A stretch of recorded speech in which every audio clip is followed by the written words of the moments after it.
I've been in environments where mistakes aren't acceptable. And one of the first things I've seen in those environments is that when mistakes aren't acceptable and you get punished for making a mistake, then people are less likely to take chances. So you can't innovate at that point. And when you're working in the area that we work in with virtual events, and you're always trying to bring the game up to the next level, you have to be innovating, and you can't innovate without making mistakes. Welcome to Grow Think Tank. This is the one and only place where you will get insight from the founders and the CEOs of the fastest growing privately held companies. I am the host. My name is Gene Hammett. I help leaders and their teams navigate the defining moments of their growth. Are you ready to grow? Every leader I know wants their employees to solve their own problems. The problem is our style of leadership gets in the way. Our thoughts and beliefs around what is leadership actually gets in the way of leading employees to solve their own problems. So today, we're going to unpack that with our guest. He is the founder and CEO of Leading Edge Training Solutions. Lee Diener is going to share with you how he gets his employees to think and solve through their own problems. And when you look at this, you'll realize his company took an incredible jump in the year of 2020 because he does virtual meetings. Their whole company centers around how do we produce and design virtual meetings. And what we unpack inside here is leading employees to solve their own problems takes a lot of things working well together, and you've got to make sure you get out of your own way. Hopefully that's clear to you. And if you want to level up as a leader, if you want to really develop your employees the next level, I'd love to invite you to schedule a call with me. Inside that conversation, we will have a real honest conversation about where your business is going, what's really going on to allow you to create a breakthrough, or what the missing element is. I have over a decade of experience working with founders. I'd love to share that with you. And let's do that inside of a call. Just go to genehammett.com, schedule your call today. We'll chat. I won't sell you anything, but I will connect with you and give you a tremendous amount of value and clarity to help you move forward. Just go to genehammett.com and schedule your call today. Now, here's the interview with Lee. Lee, how are you? I am doing outstanding today. How are you, Gene? I am outstanding as well. We have been on a vacation, or at least I have, and I'm excited to be back in front of the microphone and the video camera to capture these moments, tell your story. Lee, tell us a little bit about Leading Edge Training Solutions. So Leading Edge Training Solutions was started, we're going on back in 2014. So 8 years ago now. We're coming up on our 8th anniversary here in August. So it's very soon. And during the swine flu pandemic, there was a time when I was in pharmaceutical sales training, and our company had said that there was no non-essential business travel, and they said training wasn't essential. I'm sure you can guess what the VPs of the sales VPs were thinking about that. They thought it was definitely essential, and we had to figure out a way to be able to train the participants. And so I was thrown into virtual as a sales trainer, kicking and screaming, and I wasn't a big fan of it. But I found over the next 18 months that I had to figure out how to do it and how to do it effectively. And over time, it took a little bit of a few things to happen, but I found that I actually could help other companies get through that initial design of a virtual event strategy in a much faster time with the experience we had been through. And so to that end, I started Leading Edge Training Solutions, and here we are 8 years later, and another pandemic. So I guess I've been in the virtual space now for going on 12 years and 2 pandemics. So, well, thanks for the background there. Your company made the Inc. list, and that's not an easy feat to do because it's smaller companies have to grow fast. You have to have at least 2 million in revenue. You have 16 employees. Is that accurate? Yeah, that is correct. We know that you couldn't have gotten there by yourself. So tell us a little bit about your principles of leadership that have helped you create this kind of growth. Yeah, so definitely was no way to get there by myself when it comes right down to it. And the team is really to be credited for where we were able to go. For us, we were on a nice steady growth pattern that we were looking at from 2014 through 2019. 2020 started out like every other year, and then it changed dramatically. And when it changed dramatically, it really just jumped up. And I think that was the one place where we were able to set a standard and a stage leading up to that point where when the calls started coming in of my live events are canceled, we need somebody who can help move this over to virtual. We were able to do it, and we were able to do it quickly. Fortunately, we had a subcontractor that we were using who had people who could help pull it through. But our internal employees as well, we really focused in on them being able to make their own decisions. And that's an important aspect to me when it comes right down to it. And so getting to that point where they were able to make decisions when we go from in the area of about 80 events a month to well over 200 events a month. And we're seeing a growth of a little over 400% in a matter of 3 to 4 weeks. Them being able to make those decisions and being able to understand what our objectives and our vision was and get there on their own, so that we didn't have to be a part of, especially the leadership team, didn't have to be a part of every single event, was an important aspect. I know a lot of leaders are listening in going, I wish my employees would make their own decisions. And I'm sure they have some. Did you have some rock stars that were making decisions without being prodded, or did you have to empower each person in a different way? What was your approach to that?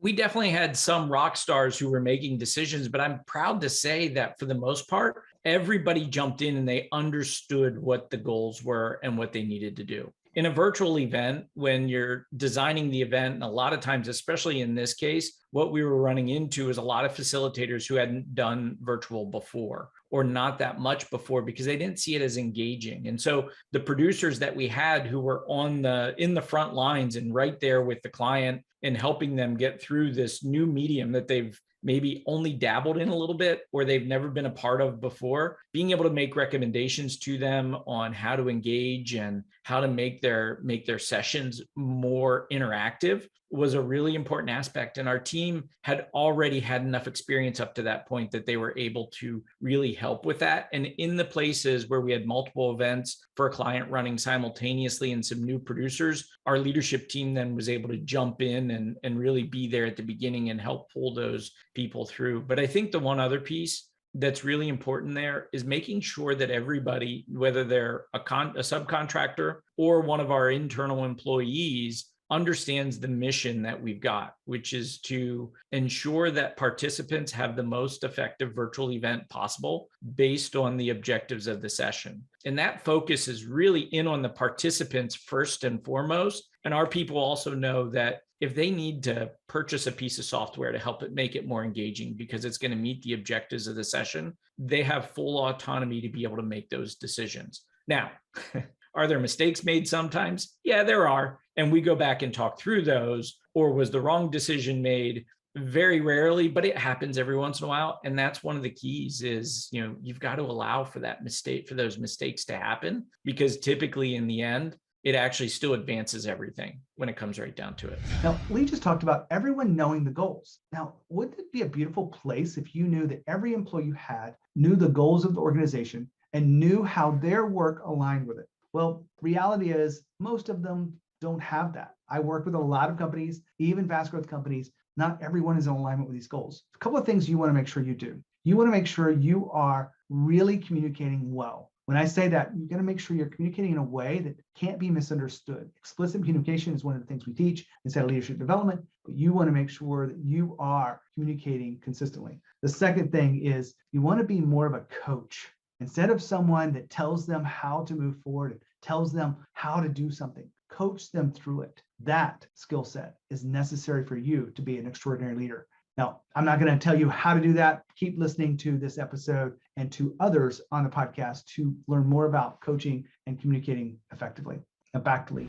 It's interesting you bring up this allow for mistakes, because I think a lot of leaders understand the principle, but they would rather them not make those mistakes. But I don't know of an entrepreneur that would look back over their career and said that they got everything right, that there was no mistakes in that journey. And because of those mistakes, they are where they are today. How do you get your leadership team and the other, rock stars and core leaders to accept that some level of mistakes is okay? Well, I think one of the first things is how you handle when mistakes happen. I actually think that's the most important piece. I've been in environments where mistakes aren't acceptable. And one of the first things I've seen in those environments is that when mistakes aren't acceptable and you get punished for making a mistake, then people are less likely to take chances. So you can't innovate at that point. And when you're working in the area that we work in with virtual events, and you're always trying to bring the game up to the next level, you have to be innovating, and you can't innovate without making mistakes. I do want to say one thing. We're not out there trying to make mistakes by any means. So that's not part of where we're at, but they are going to happen. And we test things like crazy before we get out there. So a lot of times that's where the mistakes happen as well. But by doing that, then your employees know that they have the autonomy, the ability to make these decisions as they go. And we will debrief them after if they weren't the right decision.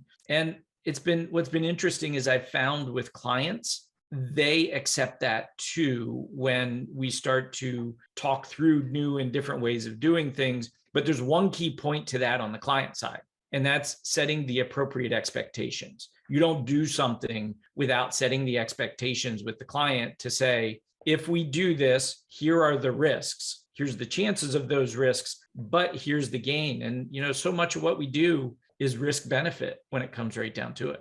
Love all the detail behind that, because I see that happening so much. I appreciate you talking about communication and not punishing people who make mistakes, because I think that kills future ideas that come up when you need the frontline employees to bring up ideas. When you think about empowering people to make decisions, I find that it takes a different style of leadership than what most people are used to. How would you describe your style of leadership to empower your people to make decisions? On that front, I am more oriented to a concept of the operation and vision mindset when it comes right down to it. I was lucky early on, having been in ROTC, come out of college, went right into the Army. As a platoon leader, at Delta Company 464 Armor, I had a couple of different company commanders that were there. And I was fortunate that there were three key people in my life right away who I think set a solid foundation for me. They were my platoon sergeant, one of my other fellow platoon leaders, and then the second company commander that I had.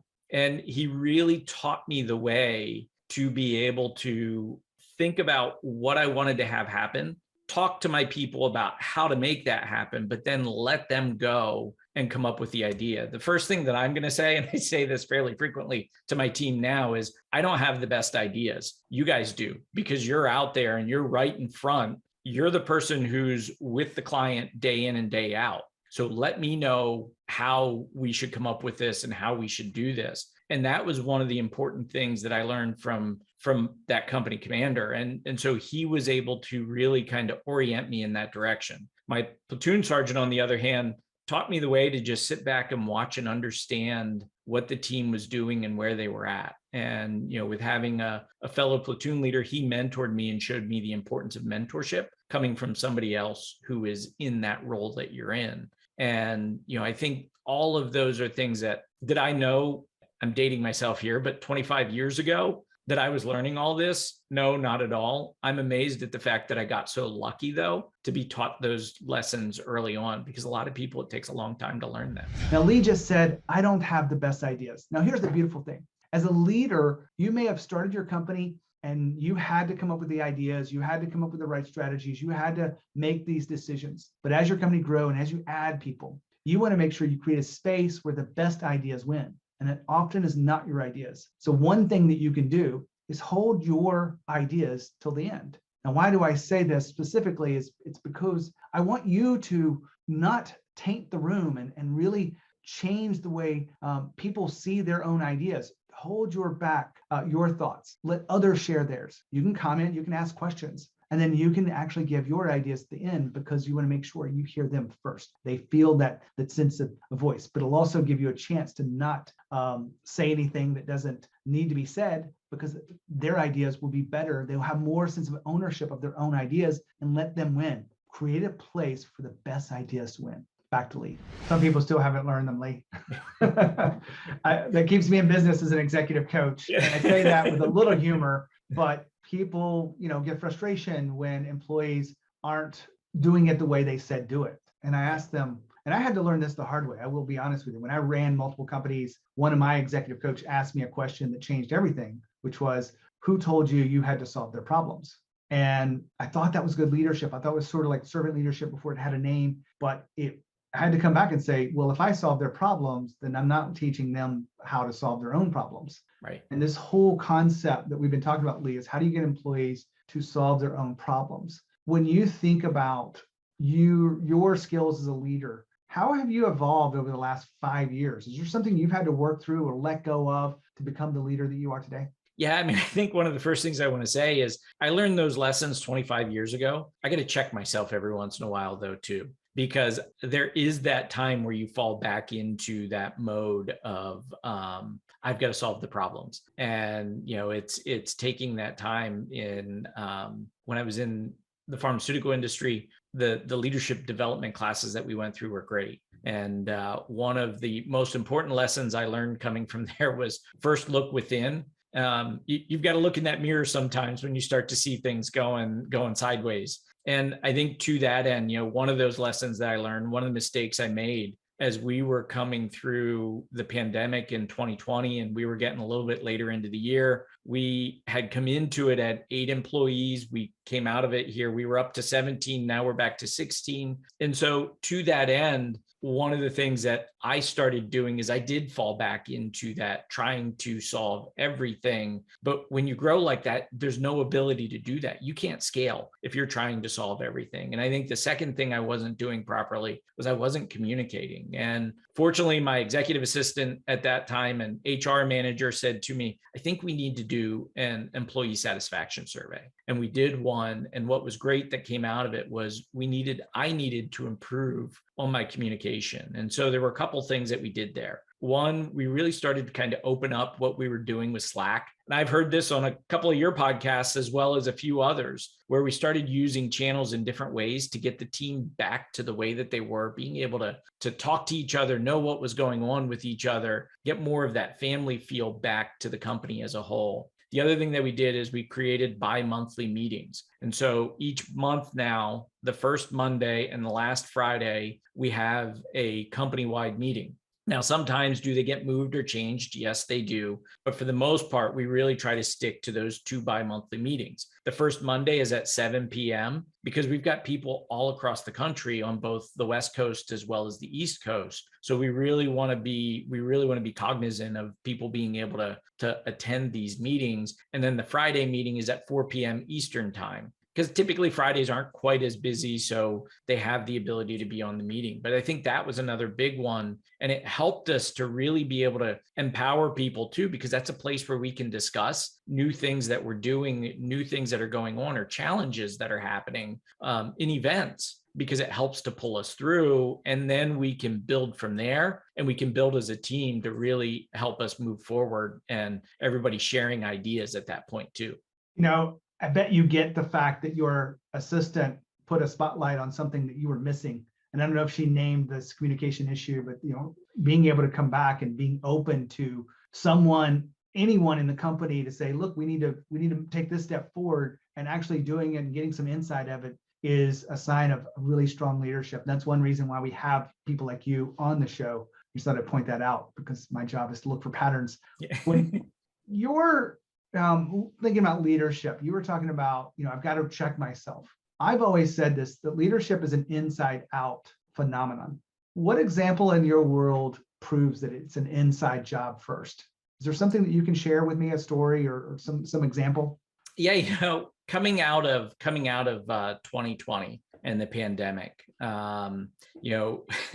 you're focused on revenue. We had a huge spike. It was a lot of growth that happened, and it was almost in a matter of March 9th was the day that the calls started rolling in. And we really didn't slow down until October, November of 2020. December, January of late 2020 into 21, we still were high. And then things started creeping back down because things started opening up again. And I will tell you, from a company financials perspective, I was starting to watch, and I was starting to say, wait a minute here, where are we going? What's going on here at this point? Fortunately, my partner, Stanley St. Louis, was the one to come into me and say, hey, Lee, wait a minute here, we've got to take a look at this in a little different way. We're starting to see things come back. Where are we at relative to 2019? Because 2020 was a phenomenon when it comes right down to it. And we were well ahead, and we were actually ahead of where we should have been in the normal curve of things that was happening. But, I think to that end, if you've got somebody who doesn't listen to everybody around them, there's a lot that you can miss. And for me, that was one of those instances. I may have made some poor decisions coming out of that based on what I was thinking I was seeing, if he wouldn't have come into me and said, "Hey, Lee, wait a minute, we got to relook at this." And so, there is that inward aspect of it, but it's also understanding not only do you not have all the answers, you don't have to have all the answers. You have to be willing to look to people to help give you the information to make the best decision possible at that point. Great chatting with you, Lee. I really appreciate you sharing this wisdom with us here on the podcast. Thanks, Gene. I appreciate it as well. Wow, what a great interview. We talked about leading employees to solve their own problems. Leading employees really is the core of everything we do as leaders, but we want to make sure that you are evolving as the leader you need to be. Now, if you have any frustrations or something that is getting in the way, or maybe you're not sure what it is, you can't put words to it, I can help you figure that out. All you have to do is go to genehammett.com and schedule your call. We'll have a unique conversation to unlock how you grow forward your company. It could be a strategy, it could be a mindset, it could be something around energy. It doesn't matter what it is. I've had so much experience. I'd love to connect with you. Just go to genehammett.com and schedule your call today. As always, lead with courage. We'll see you next time.